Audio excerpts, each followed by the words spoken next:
Hello everyone, एक बार फिर से आप सभी लोगों का स्वागत है हमारे प्यारे से यूट्यूब चैनल स्टडी क्विल में।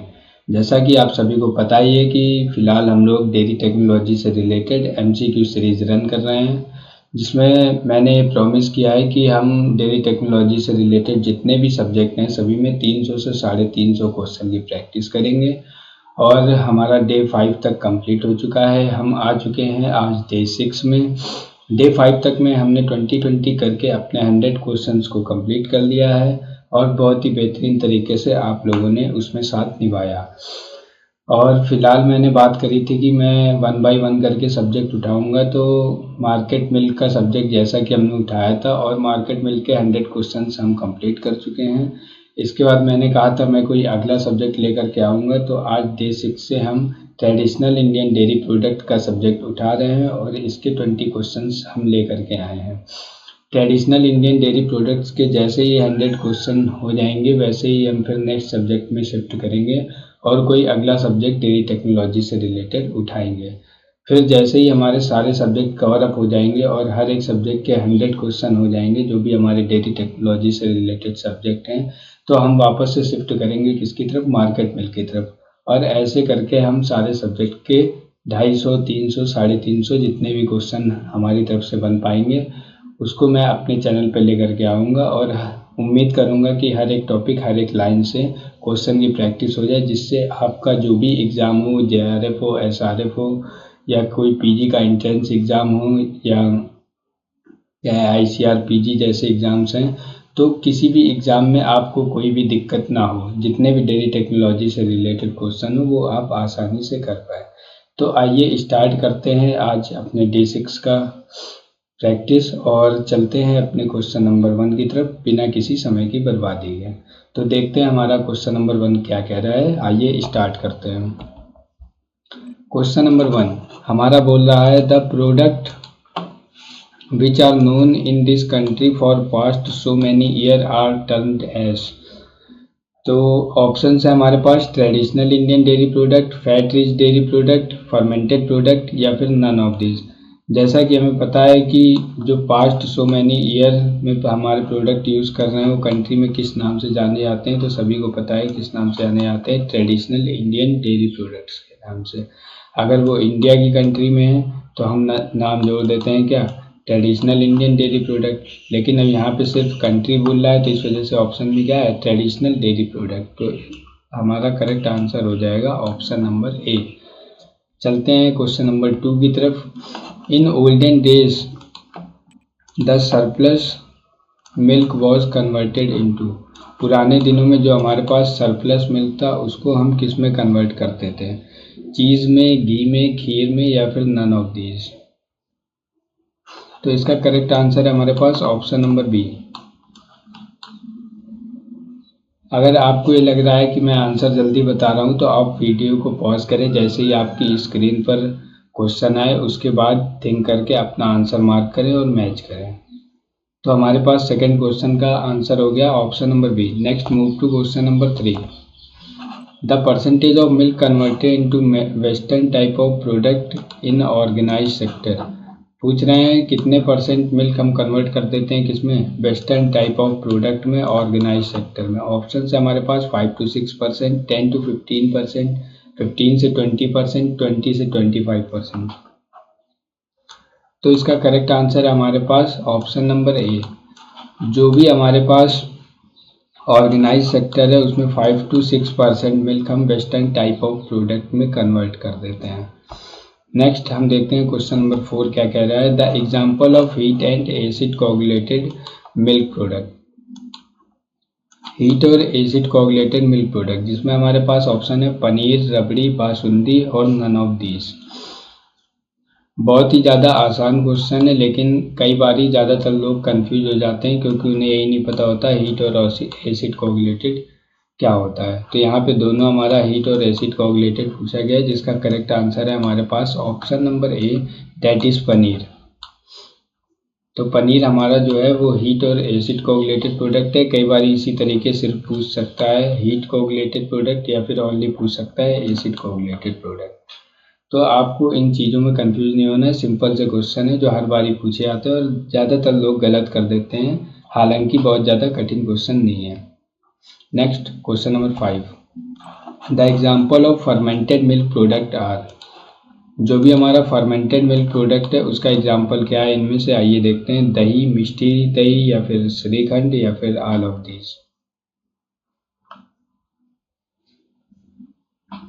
अभी आपको लग रहा होगा कि बहुत ही ज़्यादा आसान क्वेश्चन है, तो अगर देखा जाए तो ट्रेडिशनल डेयरी प्रोडक्ट जो हमारा सब्जेक्ट है उसका आज हमारे पास पहला दिन है, तो हो सकता है क्वेश्चन थोड़े से इजी हो, बट जैसे जैसे हम आगे बढ़ेंगे सब्जेक्ट में डीप जाएंगे वैसे वैसे क्वेश्चन भी अच्छे आएंगे।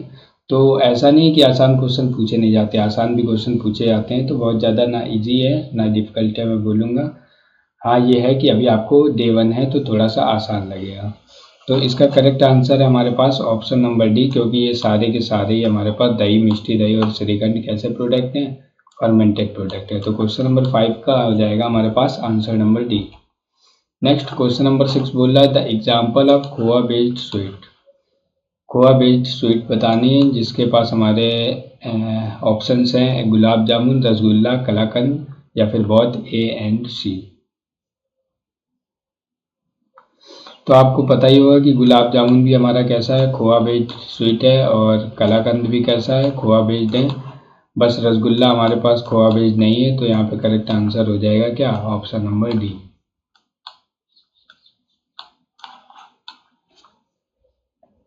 Next move to question number 7, the example of frozen milk product. अब पूछ रहा है इसमें से कौन सा फ्रोजन मिल्क प्रोडक्ट का एग्जाम्पल है। ऑप्शंस क्या है हमारे पास, कुल्फी, मलाई का बर्फ, मिल्क आइस, या फिर none of this. Frozen milk product पूछ रहा है।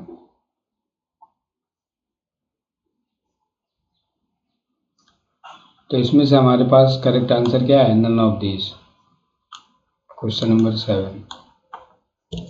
Next move to question number 8, the example of fat rich dairy product. अभी इनमें से कौन सा फैट रिच डेयरी प्रोडक्ट है, खीर, रसगुल्ला, घी, नन ऑफ दिस। तो सबको ही पता है कि घी में कितना परसेंट फैट होता है, 99, अप्रॉक्सीमेट 99 से ऊपर ही होता है फैट, 99 से कम नहीं होता।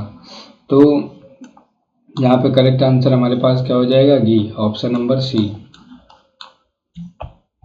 Next question number 9, the minimum fat percent of khoa on dry basis as per FSSAI। Minimum fat percent पूछ रहे हैं, खोआ में कितना फैट होना ही चाहिए, तो ये हमारे पास होता है कितना, 30%। तो ऑप्शन नंबर बी हो जाएगा correct option. According to FSSAI हमारे पास मिनिमम खोए में फैट 30% होना ही चाहिए। नेक्स्ट क्वेश्चन नंबर 10 क्या कह रहा है, the minimum TS content of dhap variety of खोआ। जैसा कि आपको पता ही होगा कि हमारे पास खोआ की 3 वेराइटी होती है, पिंडी, धाप और दानेदार। 3 वेराइटी में, तो यहाँ पे टोटल सॉलिड कंटेंट मिनिमम किस में पूछ रहे हैं, धाप वेराइटी में। तो ऑप्शंस देखते हैं हम, 60%, 65%, 55%, या फिर नन ऑफ दीज। तो हमारे पास जो भी धाप वेराइटी होती है उसमें 55% टोटल सॉलिड होता है, तो इसका करेक्ट आंसर हो जाएगा हमारे पास option number C. Next question number 11, the coliform count of khoa as per BIS standard should not exceed. खोए में किसका कॉलीफॉर्म काउंट पूछ रहे हैं, कितने से ज़्यादा नहीं होना चाहिए अकॉर्डिंग टू BIS स्टैंडर्ड। तो BIS स्टैंडर्ड के अनुसार अगर हम देखें तो हमारे खोए में 90 जो कॉलीफॉर्म काउंट है 90 पर ग्राम, यानी कि 1 ग्राम में 90 से ज़्यादा कॉलीफॉर्म काउंट नहीं होना चाहिए। तो इसका करेक्ट आंसर हो जाएगा हमारे पास option number A. Next move to question number 12, maximum yield and mould count permitted in khoa as per BIS। अभी तक हमने कॉलीफॉर्म काउंट देखा किसके अनुसार, BIS के अनुसार खोए में। अब हमें क्या देखना है, maximum east and mould count. तो ईस्ट एंड मोल्ड काउंट की हम बात करें तो वो होता है हमारा 50 पर ग्राम। कितना, 50 पर ग्राम।